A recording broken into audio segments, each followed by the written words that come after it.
السلام علیکم. آج آپ سے بہت اہم پیغام شیئر کرنا چاہتا ہوں.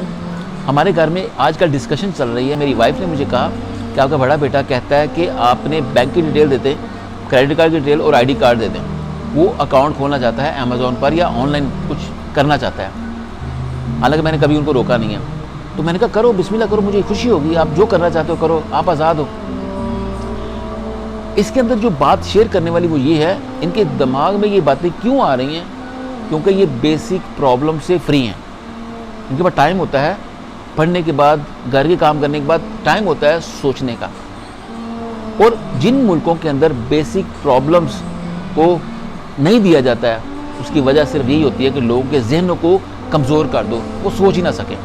یاد رکھیے گا، جہاں پہ بڑی ایجاد ہوتی ہے ان ملکوں کے اندر جو بیسک پرابلمز ہوتی ہیں ان سے لوگوں کو مبرہ کیا جاتا ہے، تب جا کے وہ سوچتے ہیں بڑا.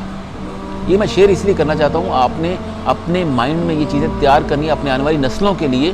کیسے آپ اپنی بیسک پرابلمز سے اپنے بچوں کو، اپنے آپ کو آزاد کر سکتے ہیں، اور کیسے کر سکتے ہیں، اور کس عمل کو سپورٹ کریں گے تو آپ اس چیز کے اندر اپنا کردار ادا کر سکتے ہیں. کون لوگ ہیں، کون سے لیڈرز ہیں جو آپ کو ان چیزوں سے مبرہ کر کے آپ کو ایسی سوچ دے سکتے ہیں یا آپ کے ذہنوں کو فری کر سکتے ہیں تاکہ آپ بڑی ایجادات کر سکیں. یہ چیزیں سمجھنا بڑا ضروری ہے. بڑی تلخ ہیں، بڑی عام ہیں، لیکن ہر کسی کو نظر نہیں آتی.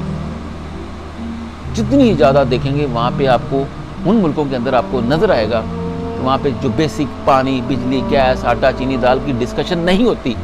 لیکن ہمارے ملک کے اندر کسی کا رونا رویا جاتا ہے تاکہ لوگ وہیں پھنسے رہیں، اسی دلدل میں، اسی گٹر میں، اسی گندگی میں.